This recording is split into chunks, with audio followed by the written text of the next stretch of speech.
ਵਾਹਿਗੁਰੂ ਜੀ ਕਾ ਖਾਲਸਾ ਵਾਹਿਗੁਰੂ ਜੀ ਕੀ ਫਤਿਹ। मैं ਤੁਹਾਡੀ ਹੋਸਟ ਰੀਤ ਕੌਰ ਨਿਊਜ਼ TV 84 ਦੇ ਨਾਲ ਵੀਅਰਸ ਬਰਤਾਨੀਆ ਦੇ ਨੈਸ਼ਨਲ ਆਰਕਾਈਵਸ ਵਿੱਚੋਂ 30 ਸਾਲ ਬਾਅਦ ਡੀਕਲਾਸੀਫਾਈਡ ਕੀਤੇ 2 ਡਾਕੂਮੈਂਟਸ ਨੇ ਜੂਨ 84 ਦੇ ਘੱਲੂਘਾਰੇ ਸੰਬੰਧੀ ਇੱਕ ਨਵੀਂ ਬਹਿਸ ਛੇੜ ਦਿੱਤੀ ਹੈ। ਬੇਸ਼ੱਕ इंग्लैंड के प्रधानमंत्री डेविड कैमरून ने इस दी पड़ताल करवाने का हुक्म दिता है, पर सिख जथेबंदियां वालों इस दी इंडिपेंडेंट पब्लिक इंक्वायरी करवाने की मंग की जा रही है। सिख वकीलों वालों इस दे कानूनी पहलुओं की भी पड़चोल की जा रही है, क्योंकि ये मामला 30 मिलियन सिख कौम के लिए बड़ी गंभीर अहमियत रखता है।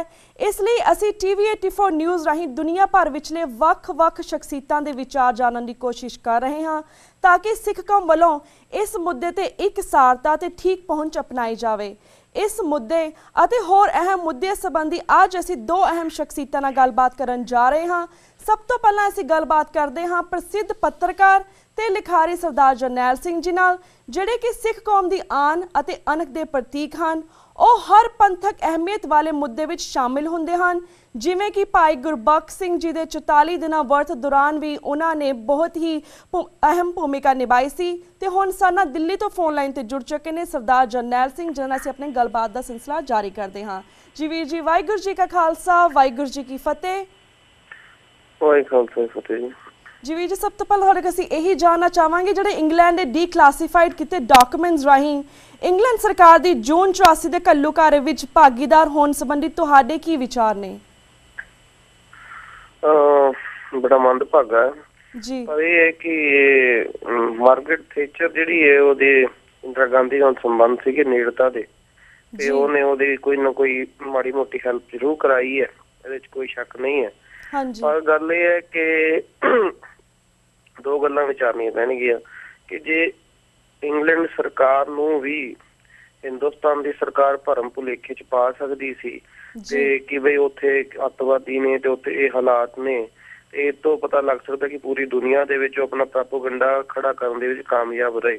हाँ जी, दूजी गल जिहड़ी है कि हुण जिहड़े डेविड कैमरून कह रहे ने कि असीं ओहदी जांच करावांगे, जी, ते ਉਹਦੇ ਬਾਰੇ मैं पहला भी गल कहना रहा कि साडे जिन्ने भी जथेबंदियां बड़ी सत्कारयोग ने ਉਹ जून 84 ਦਾ इशू चुकदियां जरूर ने, हर साल धरने प्रदर्शन जरूर करदियां ने। हाँ जी, पर मैं एक गल पहला भी कही सी ट्रैफिकल स्क्वायर ਦੇ ਉੱਤੇ कही सी इंग्लैंड ਦੇ ਵਿੱਚ कि भाई जे हर साल ਤੁਸੀਂ ਇਕੱਠ ਤੇ ਕਰਦੇ ਹੋ, ਪਰ ਇੱਕ ਕਮਿਸ਼ਨ ਬਣਾਓ, ट्रुथ कमीशन ਜਿਹੜਾ जून 84 ਦੀ ਜਾਂਚ ਕਰੇ।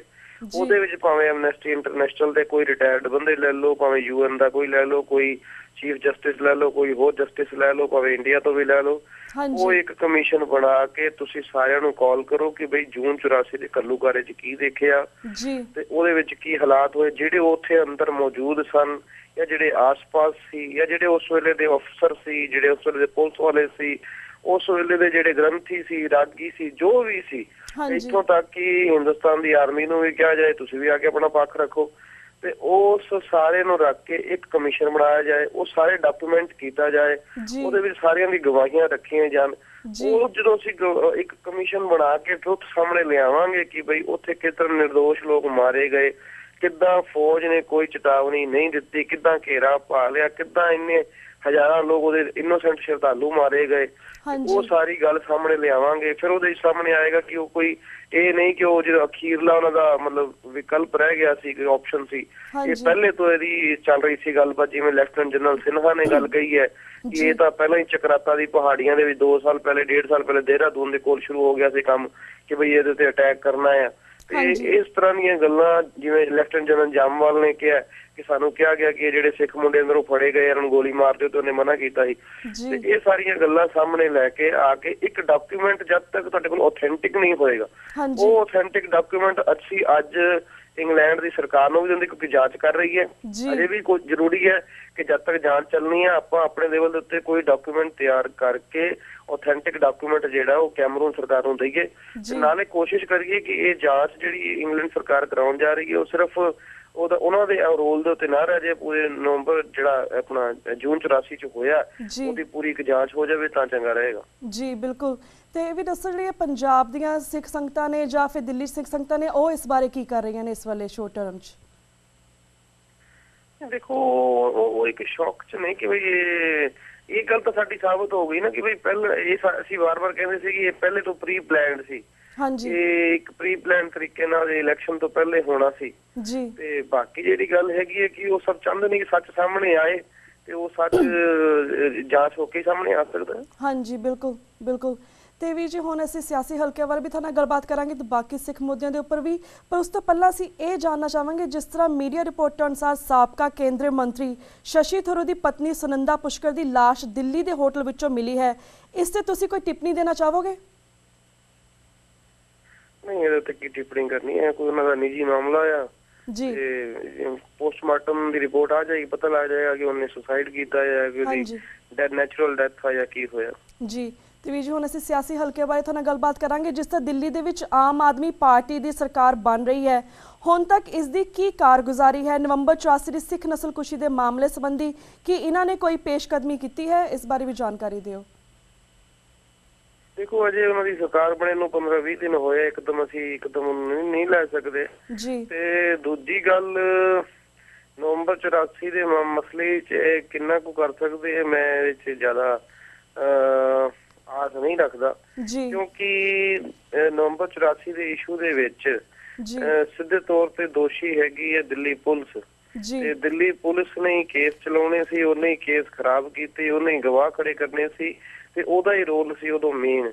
ਉਹ ਦਿੱਲੀ ਪੁਲਿਸ ਸੈਂਟਰਲ ਗਵਰਨਮੈਂਟ ਦੇ ਅੰਡਰ ਆਉਂਦੀ ਹੈ, ਕੇਂਦਰ ਸਰਕਾਰ ਦੇ ਅੰਡਰ ਆਉਂਦੀ ਹੈ, ਇਹਨਾਂ ਦੇ ਅੰਡਰ ਨਹੀਂ ਆਉਂਦੀ। ਦੂਜੀ ਹੈਗੀ ਹੈ ਜਿਹੜੀ ਜਾਂਚ ਏਜੰਸੀ CBI, ਜਿਹਨੇ ਕੋਈ ਕੇਸ ਚਲਾਉਣਾ ਆ, ਜਿਹੜਾ ਚੱਲ ਰਿਹਾ ਹੈ ਟਾਈਟਲਰ ਵਾਲਾ ਹੈ, ਜਿਹੜਾ ਸੱਜਣ ਕੁਮਾਰ ਵਾਲਾ ਚੱਲਿਆ, ਤੇ ਉਹਦੇ ਵਿੱਚ ਵੀ ਉਹ ਜਾਂਚ ਏਜੰਸੀ ਵੀ ਆਉਂਦੀ ਹੈ ਸੈਂਟਰਲ ਗਵਰਨਮੈਂਟ ਦੇ ਅੰਡਰ। ਇਸ ਕਰਕੇ ਜਾਂਚ ਦੇ ਵਿੱਚ ਜਿਹੜੀ ਇਨਵੈਸਟੀਗੇਸ਼ਨ ਹੋਣੀ ਹੈ, ਉਹਦੇ ਵਿੱਚ ਦਿੱਲੀ ਦੀ ਗਵਰਨਮੈਂਟ ਦਾ ਅਜੇ ਕੋਈ ਰੋਲ ਨਹੀਂ ਹੈ। ਤੇ ਜਿਹੜੇ ਉਸ ਵੇਲੇ ਦੇ ਲੀਡਰ ਸੀਗੇ ਤਕਰੀਬਨ ਉਹ ਜਾ ਚੁੱਕੇ ਆ, ਕਮਿਸ਼ਨ ਅਜੇ ਕੋਈ ਹੋਰ ਬਹਿਣਾ ਨਹੀਂ। ਤੇ ਜਾਂ ਤਾਂ ਕੋਈ ਇਹ ਦਿੱਲੀ ਗਵਰਨਮੈਂਟ ਆਪਣੇ ਲੈਵਲ ਦੇ ਉੱਤੇ ਕੋਈ ਇੱਕ ਜਾਂਚ ਕਮਿਸ਼ਨ ਬਣਾਏ, ਪਰ ਹੁਣ 30 ਸਾਲ ਹੋ ਚੁੱਕੇ ਆ, ਫਿਰ ਉਹੀ ਹੋਏਗਾ, ਜਾਂਚ ਹੋਏਗਾ, ਰਿਪੋਰਟ ਹੋਏਗੀ। ਹਾਂ, ਇਹ ਜ਼ਰੂਰ ਕਰ ਸਕਦੇ ਆ ਕਿ ਇਹ ਕੋਈ ਮਤਾ ਪਾਸ ਕਰਨ, ਘੱਟੋ ਘੱਟ ਨਿੰਦਾ ਪ੍ਰਸਤਾਵ ਜਿਹਨੂੰ ਕਹਿੰਦੇ ਹੁੰਦੇ ਆ, ਉਹ ਲਿਆਉਣ ਕਿ ਵੀ ਜਿਹੜਾ 30 ਸਾਲ ਪਹਿਲਾਂ ਹੋਇਆ ਸੀ ਉਹਦੇ ਉੱਤੇ ਦਿੱਲੀ ਦੀ ਵਿਧਾਨ ਸਭਾ ਬੜੀ ਨਿੰਦਾ ਕਰਦੀ ਹੈ ਕਿ ਜੋ ਹੋਇਆ। ਦੂਜੀ ਗੱਲ, ਜਿਹੜੇ ਵਿਕਟਿਮ ਆ ਉਹਨਾਂ ਦੀ, ਜਿਹੜੇ ਉਹਨਾਂ ਦੇ ਘਰ-ਬਾਰ ਦੀ ਬਹੁਤ ਬੁਰੀ ਹਾਲਤ ਆ, ਉਹਨਾਂ ਦੇ ਵੈਲਫੇਅਰ ਦੀਆਂ ਕੁਝ ਸਕੀਮਸ ਲਿਆਉਣ, ਜਿਹਦੇ ਬਾਰੇ ਮੈਂ ਗੱਲ ਪਹਿਲਾਂ ਉਹਨਾਂ ਨੂੰ ਕੀਤੀ ਸੀ ਕਿ ਵੀ ਤੁਸੀਂ ਐਵੇਂ ਕਰੋ। ਸਰਕਾਰ ਆਈ ਹੈ, ਉਹਨਾਂ ਦੀ ਕੀ ਪ੍ਰਾਇੋਰਟੀਜ਼ ਨੇ, ਕਿਉਂਕਿ ਅਗਲਾ ਇਲੈਕਸ਼ਨ ਸਾਹਮਣੇ ਆ ਗਿਆ ਲੋਕ ਸਭਾ ਦਾ, ਉਹਦੇ ਵਿੱਚ ਜ਼ਿਆਦਾ ਮਸਰੂਫ ਹੋਏ ਲੱਗਦੇ ਆ, ਉਹਦੇ 'ਚ ਉਹਨਾਂ ਨੂੰ ਉਹ ਪੂਰੀ ਤਰ੍ਹਾਂ ਦੇ ਨਾਲ ਕੀ ਕਰਦੇ ਆ ਕੀ ਨਹੀਂ ਕਰਦੇ। ਗੱਲ ਇਹ ਹੈ ਕਿ ਆਸਾਂ ਅਸੀਂ ਬਹੁਤ ਨਹੀਂ ਰੱਖਦੇ, ਪਰ ਇਹ ਹੈ ਕਿ ਅਸੀਂ BJP ਨੂੰ ਵੀ ਦੇਖਿਆ ਤੇ ਕਾਂਗਰਸ ਨੂੰ ਵੀ ਦੇਖਿਆ, ਉਹਨਾਂ ਦੀ ਜਿਹੜੀ ਰਾਜਨੀਤੀ ਚੱਲਦੀ ਹੈ, ਦੰਗਿਆਂ ਦੀ ਰਾਜਨੀਤੀ, ਉਹ ਫਸਾਦਾਂ ਦੀ ਰਾਜਨੀਤੀ ਆ, ਉਹ ਜਿਹੜੇ ਲੋਕਾਂ ਨੂੰ ਵੰਡ ਕੇ ਉਹਦੀ ਰਾਜਨੀਤੀ ਕਰਦੇ ਆ। ਇਹ ਅਜੇ ਤੱਕ ਕਹਿ ਰਹੇ ਸੀ ਅਜੇ ਐਵੇਂ ਨਹੀਂ ਕਰਾਂਗੇ, ਪਰ ਸਮਾਂ ਲੱਗੇਗਾ। ਜੇ ਨਵੀਂ ਪਾਰਟੀ ਹੈ, ਪੂਰੀ ਆਈਡੀਓਲੋਜੀ ਕੀ ਹੈ, ਇਹਦੇ 'ਚ ਕਿਹੜੇ ਜਿਹੇ ਲੋਕ ਜੁੜ ਰਹੇ ਆ, ਐਕਸਪੀਰੀਅੰਸ ਇਹਨਾਂ ਨੂੰ ਨਹੀਂ ਹੈ ਇੰਨਾ, ਤੇ ਨਾਲੇ ਹੁਣ ਕਾਂਗਰਸ ਦੇ ਸਪੋਰਟ ਦੇ ਨਾਲ ਚੱਲ ਰਹੇ ਨੇ, ਕਿੰਨਾ ਕੁ ਕਰ ਪਾਣਗੇ ਨਹੀਂ ਕਰ ਪਾਣਗੇ ਅਜੇ ਕੁਝ ਕਿਹਾ ਨਹੀਂ ਜਾ ਸਕਦਾ। ਜੀ ਤੇ ਵੀ ਜੀ ਵੀ ਦੱਸੋ, ਜਿਸ ਤਰ੍ਹਾਂ ਭਾਰਤ ਦੀਆਂ 2014 ਦੀਆਂ ਚੋਣਾਂ, ਪਾਰਲੀਮੈਂਟ ਚੋਣਾਂ ਆ ਰਹੀਆਂ ਨੇ, ਤੁਹਾਨੂੰ ਕੀ ਲੱਗਦਾ ਕਿ ਫਿਊਚਰ ਕੀ ਹੋਇਆ, ਕੋਈ ਤਬਦੀਲੀ ਆਏਗੀ ਇਹਨਾਂ ਚੋਣਾਂ ਦੇ ਵਿੱਚ ਆਮ ਆਦਮੀ ਪਾਰਟੀ ਦੇ ਆਉਣ ਨਾਲ, ਜਾਂ ਫਿਰ ਪਹਿਲਾਂ ਵਾਂਗ ਹੀ ਹੋਣਗੇ ਸਭ ਕੁਝ? ਦੇਖੋ, ਆਮ ਆਦਮੀ ਪਾਰਟੀ ਕੋਈ ਇਹ ਨਹੀਂ ਕੋਈ ਅਜੂਬਾ ਹੋ ਗਿਆ। ਗੱਲ ਇਹ ਹੈ ਕਿ ਹਿੰਦੁਸਤਾਨ ਦੇ ਜਿਹੜੇ ਲੋਕ ਹੈ, ਉਹ ਭਾਵੇਂ ਕਿਸੇ ਵੀ ਮਜ਼ਹਬ ਨਾਲ ਤਾਲੁਕ ਰੱਖਦੇ ਹੋਣ, ਉਹ ਅਸਲ 'ਚ ਹਿੰਦੁਸਤਾਨ 'ਚ ਜਿਹੜੀ ਰਾਜਨੀਤੀ ਚੱਲ ਰਹੀ ਹੈ, ਜਿਹੜੀ ਭ੍ਰਿਸ਼ਟਤਾ ਨੂੰ ਕਰਪਟ ਤੰਤਰ ਚੱਲਦਾ ਹੈ, ਉਹਦੇ ਤੋਂ ਨਿਰਾਸ਼ ਹੋ ਚੁੱਕੇ ਆ। ਉਹ ਦੇਖ ਚੁੱਕੇ ਕਿ ਇਹ ਨੇਤਾ ਜਿਹੜੇ ਹੈਗੇ ਆ, ਇਹ ਬਸ ਇਲੈਕਸ਼ਨ ਦੇ ਵੇਲੇ ਕਦੇ ਪੈਸੇ ਵੰਡ ਕੇ, ਕਦੇ ਆਹ ਕਰਕੇ ਉਹ ਕਰਕੇ ਤੇ ਇਲੈਕਸ਼ਨਾਂ ਜਿੱਤ ਲੈਂਦੇ, ਤੇ ਆਪਸ਼ਨ ਕੋਈ ਹੁੰਦੀ ਨਹੀਂ ਸੀ, ਕਿਉਂਕਿ ਜਿਹੜੀ ਵੀ ਪਾਰਟੀ ਸੀ ਸਾਰੀ ਕਰਪਟ ਹੋ ਚੁੱਕੀ ਸੀ। ਤੇ ਲੋਕਾਂ ਦੇ ਅੰਦਰ ਅਸਲ ਦੇ ਵਿੱਚ ਇਲੈਕਸ਼ਨ ਨੂੰ ਰਹਿ ਕੇ ਕੋਈ ਉਤਸ਼ਾਹ ਨਹੀਂ ਸੀ ਰਹਿ ਗਿਆ। ਬਸ ਉਹ ਇੱਕ ਸਿਸਟਮ ਬਣ ਗਿਆ ਸੀ ਕਿ ਉਹਨਾਂ ਨੇ ਆਪਣੇ ਆਪਣੇ ਕੁਝ ਵਰਕਰ ਬਣਾਏ ਹੋਏ ਆ, ਬੂਥ ਤੇ ਲਿਆ ਕੇ ਵੋਟਾਂ ਪਵਾ ਲੈਣਗੇ, ਤੇ ਕੁਝ ਲੋਕ ਜਿਹੜੇ ਨੇ ਉਹ ਇਹ ਜਿਹੜੀ ਸਰਕਾਰ ਚੱਲ ਰਹੀ ਉਹਦੇ ਤੋਂ ਨਿਰਾਸ਼ ਹੋ ਕੇ ਉਹਨੂੰ ਹਰਾਉਣ ਵਾਸਤੇ ਵੋਟਾਂ ਦੇ ਦੇਣਗੇ। ਕਦੇ ਕਿਸੇ ਨੂੰ ਪੋਜ਼ਿਟਿਵ ਵੋਟ ਨਹੀਂ ਸੀ ਪੈ ਰਹੀ, ਤੇ ਉਹਨਾਂ ਨੂੰ ਇੱਕ ਨਿਰਾਸ਼ਾ ਸੀ, ਜੋ ਤੰਤਰ ਸੀ, ਉਹ ਕਹਿੰਦੇ ਸਾਡੇ ਕੋਲ ਕੋਈ ਆਪਸ਼ਨ ਹੀ ਨਹੀਂ ਹੈ। ਇਸ ਕਰਕੇ ਇਹ ਗੱਲ ਉੱਠਣ ਲੱਗ ਪਈ ਕਿ ਇਹੋ ਜਿਹਾ ਵੀ ਇੱਕ ਹੋਣਾ ਚਾਹੀਦਾ ਕਿ ਅਸੀਂ ਕਿਸੇ ਨੂੰ ਵੋਟ ਨਹੀਂ ਪਾਉਂਦੇ, ਉਹ ਆਪਸ਼ਨ ਵੀ ਹੋਣਾ ਚਾਹੀਦਾ ਸਾਰੇ ਰਿਜੈਕਟ ਕਰਨ ਦੇ, ਤੇ ਉਹ ਵੀ ਹੁਣ ਇਲੈਕਸ਼ਨ ਕਮਿਸ਼ਨ ਨੇ ਪਾਇਆ। ਉਹ ਤੋਂ ਪਤਾ ਲੱਗਦਾ ਕਿ ਨਿਰਾਸ਼ਾ ਸੀ ਉਹਦੇ ਵਿੱਚ। ਉਸ ਜਿਹੜੀ ਨਿਰਾਸ਼ਾ ਸੀ ਟੋਟਲ ਹਿੰਦੁਸਤਾਨ 'ਚ, ਉਹਨੂੰ ਇੱਕ ਆਮ ਆਦਮੀ ਪਾਰਟੀ ਨੇ ਆਪਣੀ ਇੱਕ ਛਵੀ ਬਣਾਉਣ ਦੀ ਕੋਸ਼ਿਸ਼ ਕੀਤੀ ਹੈ ਕਿ ਅਸੀਂ ਉਹਨੂੰ ਹਟਾਵਾਂਗੇ, ਉਸ ਭ੍ਰਿਸ਼ਟ ਰਾਜਨੀਤੀ ਨੂੰ ਦੂਰ ਕਰਾਂਗੇ ਤੇ ਅਸੀਂ ਇਮਾਨਦਾਰ ਹਾਂ ਤੇ ਅਸੀਂ ਉਹਦੇ ਉੱਤੇ ਉਹਨੂੰ ਦੂਰ ਕਰਕੇ ਨਵੇਂ ਤਰੀਕੇ ਨਾਲ ਰਾਜਨੀਤੀ ਕਰਨਾ ਚਾਹੁੰਦੇ ਹਾਂ। ਤੇ ਇਸ ਕਰਕੇ ਲੋਕੀ ਸੋਚਦੇ ਕਿ ਚਲੋ ਇਹਨੂੰ ਇੱਕ ਮੌਕਾ ਦੇ ਕੇ ਦੇਖਿਆ ਜਾਵੇ। ਪਰ ਗੱਲ ਇਹ ਕਿ ਇਹਨਾਂ ਕੋਲ ਪ੍ਰੋਡਕਟ ਤਾਂ ਹੈਗਾ ਜਿਹੜਾ ਅਜੇ ਨਵਾਂ ਮਾਰਕੀਟ 'ਚ ਆਇਆ ਤੇ ਲੋਕੀ ਕਹਿੰਦੇ ਵਧੀਆ, ਪਰ ਅਜੇ ਮਾਰਕੀਟਿੰਗ ਜਿਹੜੀ ਉਸ ਪ੍ਰੋਡਕਟ ਦੀ ਕਰਨੀ ਹੁੰਦੀ ਹੈ, ਉਹਦਾ ਜਿਹੜਾ ਸਰਕੂਲੇਸ਼ਨ ਕਰਨਾ ਹੁੰਦਾ, ਉਹ ਸਿਸਟਮ ਕਰਨਾ ਹੁੰਦਾ, ਉਹ ਅਜੇ ਇਹਨਾਂ ਕੋਲ ਹੈ ਨਹੀਂ। ਅਜੇ ਇਹਨਾਂ ਦੇ ਕੋਲ ਅਜੇ ਜ਼ਮੀਨੀ ਆਧਾਰ ਦੇ ਉੱਤੇ ਕੋਈ ਕਾਰਜਕਰਤਾ ਜਿਹੜੇ ਸ਼ਹਿਰਾਂ ਨੂੰ ਛੱਡ ਕੇ ਅਜੇ ਹੈ ਨਹੀਂਗੇ। ਤੇ ਕਿੰਨਾ ਕੁ ਸਫਲ ਹੋ ਪਾਉਣਗੇ ਇਹ ਨਹੀਂ ਕਹਿ ਸਕਦੇ, ਪਰ ਹਾਂ ਇਹ ਇੰਪੈਕਟ ਜ਼ਰੂਰ ਪੈ ਰਿਹਾ ਕਿ ਬਾਕੀ ਪੋਲੀਟੀਕਲ ਪਾਰਟੀਆਂ ਆਪਣਾ ਸੁਧਾਰ ਕਰਨ ਲਈ ਹੁਣ ਕੋਸ਼ਿਸ਼ ਕਰਦੀਆਂ ਨਜ਼ਰ ਆ ਰਹੀਆਂ ਤੇ ਉਹਨਾਂ ਨੂੰ ਪਤਾ ਲੱਗ ਰਿਹਾ ਕਿ ਬਈ ਜੇ ਅਸੀਂ ਨਾ ਆਪਣਾ ਸੁਧਾਰ ਕਰਦੇ ਹੋਏ ਨਜ਼ਰ ਆਏ ਤੇ ਲੋਕਾਂ ਦੀ ਅਸੀਂ ਖਿਆਲ ਨਾ ਰੱਖਿਆ ਤੇ ਫਿਰ ਜਿਵੇਂ ਦਿੱਲੀ 'ਚ ਆਮ ਆਦਮੀ ਪਾਰਟੀ ਨੇ ਕੀਤਾ ਪੂਰੇ ਦੇਸ਼ 'ਚ ਵੱਧ ਸਕਦੀ ਹੈ। ਜੀ ਤੇ ਵੀਰ ਜੀ ਸਾਡੇ ਕੋਲ 2 ਮਿੰਟ ਰਹਿੰਦੇ ਐਟ ਦੀ ਐਂਡ ਅਸੀਂ ਵੀ ਜਾਣਨਾ ਚਾਹਾਂਗੇ ਕਿ ਜਿਹੜਾ ਜਗਦੀਸ਼ ਟਾਈਟਲਰ ਦੇ ਕੇਸ ਦੀ ਕੀ ਅਪਡੇਟ ਹੈ, ਇਸ ਬਾਰੇ ਵੀ ਸਾਡੀ ਬਾਰੀ ਸੰਗਤਾਂ ਨੂੰ ਦੱਸੋ।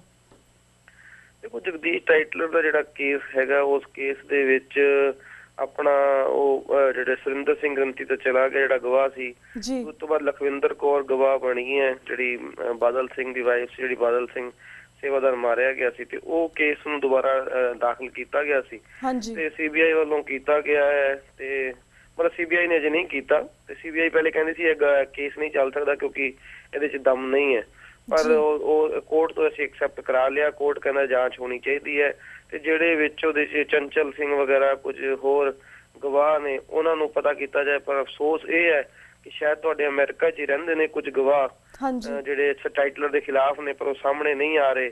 ਸੀਬੀਆਈ ਵਾਲੇ ਵੀ ਕਹਿ ਰਹੇ ਪਹਿਲੇ ਗਵਾਹ ਦੇ ਸਾਹਮਣੇ ਲਿਆਓ ਜਿਹੜੇ ਤੁਸੀਂ ਕਹਿੰਦੇ ਸੀ, ਤੇ ਉਹ ਜੇ ਮੇਰੀ ਗੱਲ ਸੁਣਦੇ ਹੋਣ ਤੇ ਘੱਟੋ ਘੱਟ ਉਹ ਗਵਾਹ ਜਿਹੜੇ ਟਾਈਟਲਰ ਦੇ ਖਿਲਾਫ ਅਮਰੀਕਾ 'ਚ ਹੈਗੇ ਆ ਉਹਨਾਂ ਨੂੰ ਚਾਹੀਦਾ ਹੈ ਕਿ ਉਹ ਸਾਹਮਣੇ ਆਣ, ਕੋਰਟ ਤੇ ਆਪਣੀ ਗਵਾਹੀ ਦੇਣ ਤਾਂ ਕਿ ਕੇਸ ਅੱਗੇ ਚੱਲੇ। ਤੇ ਜਗਦੀਸ਼ ਕਿਉਂਕਿ ਜੱਜ ਜਿਹੜਾ ਉਹ ਬਾਰ-ਬਾਰ ਟਾਈਟਲਰ ਦੀ ਅਪੀਲ ਨੂੰ ਰੱਦ ਕਰ ਰਿਹਾ ਕਿ ਉਹ ਕਹਿੰਦਾ ਕੇਸ ਬੰਦ ਕਰ ਦਿਓ ਜੀ, ਕੋਈ ਗਵਾਹ ਨਹੀਂ ਹੈਗਾ, ਕੁਝ ਨਹੀਂ ਹੈਗਾ, ਪਰ ਜੱਜ ਕਹਿ ਰਿਹਾ ਨਹੀਂ ਜਾਂਚ ਹੋਣੀ ਚਾਹੀਦੀ ਹੈ। ਤੇ ਜੇ ਸਾਡੇ ਆਪਣੇ ਲੋਕ ਆਪਣੇ ਗਵਾਹ ਹੀ ਨਹੀਂ ਸਾਹਮਣੇ ਆਣਗੇ ਤਾਂ ਫਿਰ ਬੜੀ ਇੱਕ ਮਾੜੀ ਜੀ ਸਿਚੁਏਸ਼ਨ ਖੜੀ ਹੋ ਜਾਏਗੀ। ਇਹ ਲੋਕਾਂ ਨੂੰ ਚਾਹੀਦਾ ਉੱਥੇ ਵੀ ਜਿਹੜੇ ਜਥੇਬੰਦੀਆਂ ਨੂੰ ਚਾਹੀਦਾ ਜਿਹੜੇ ਗਵਾਹ ਹੈਗੇ ਆ ਜਿਨ੍ਹਾਂ ਦੇ ਨਾਂ ਉਸ ਚਾਰਜਸ਼ੀਟ ਦੇ ਵਿੱਚ ਬਣਦੇ ਪਏ ਆ, ਜਿਹੜੀ ਸੀਬੀਆਈ ਚਾਹੁੰਦੀ ਹੈ, ਉਹ ਘੱਟੋ ਘੱਟ ਜੇ ਬਾਹਰ ਰਹਿੰਦੇ ਆ ਤੇ ਉਹ ਇੰਡੀਆ ਆਉਣ ਤੇ ਆਪਣੀ ਗਵਾਹੀ ਦੇਣ।